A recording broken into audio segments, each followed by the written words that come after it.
நீங்கள் பார்த்துக் கொண்டிருப்பது உங்கள் விஜய்.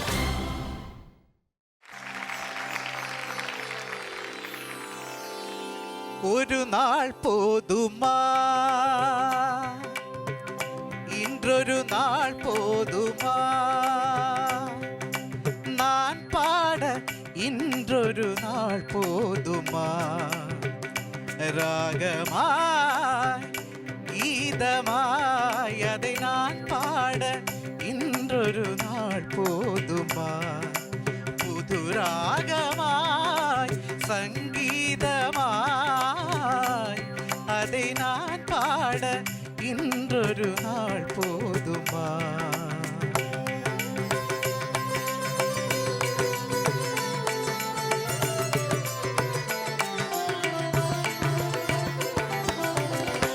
ராகமாய் சுகராகமாய் கானமாய் தேவகானமாய் என் கலக்கின்ற திருநாடு சமமாகுமா, என் கலக்கின்ற திருநாடு சமமாகுமா, ராகமாய் தாளமாய் அதை நான் பாட இன்றொரு நாள் போதுமா.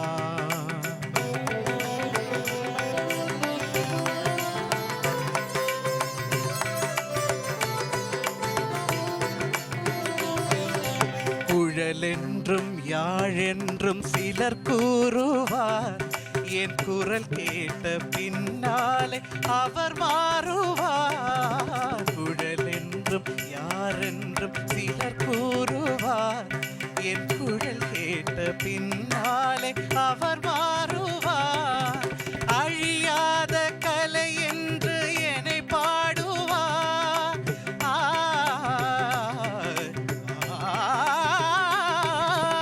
அழியாத கலை என்று என்னை பாடுவார்.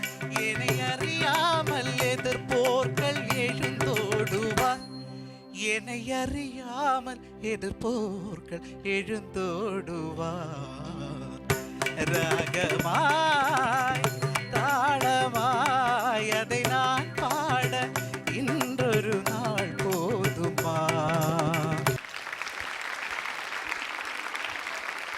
ரஃபீக், கஷ்டமான பாட்டு எடுத்திருக்கீங்க. இந்த மாதிரி கஷ்டமான பாட்டு எடுத்து பாடுறதை நாங்கள் வரவேற்கிறோம். ஆனால் அதே நேரத்தில் இது 100க்கு 100 இல்லைன்னா கூட ஒரு 99% பர்ஃபெக்ஷன் இருந்தால் தான் அது அந்த பாடல் பரிமளிக்கும், உங்களுக்கு அது வெற்றியை வாங்கி கொடுக்கும் இல்லையா?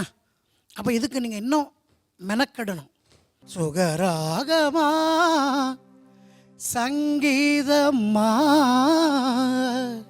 சங்கீதமா இல்லை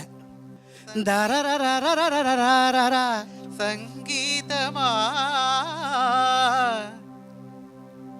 இந்த பர்ஃபெக்ஷன். ஏன்னா இங்கே டஃப் காம்படிஷன் நடந்துகிட்ருக்கு இல்லையா? நல்ல உழைங்க, முன்னேறுங்க, வெற்றி அடையுங்கள்.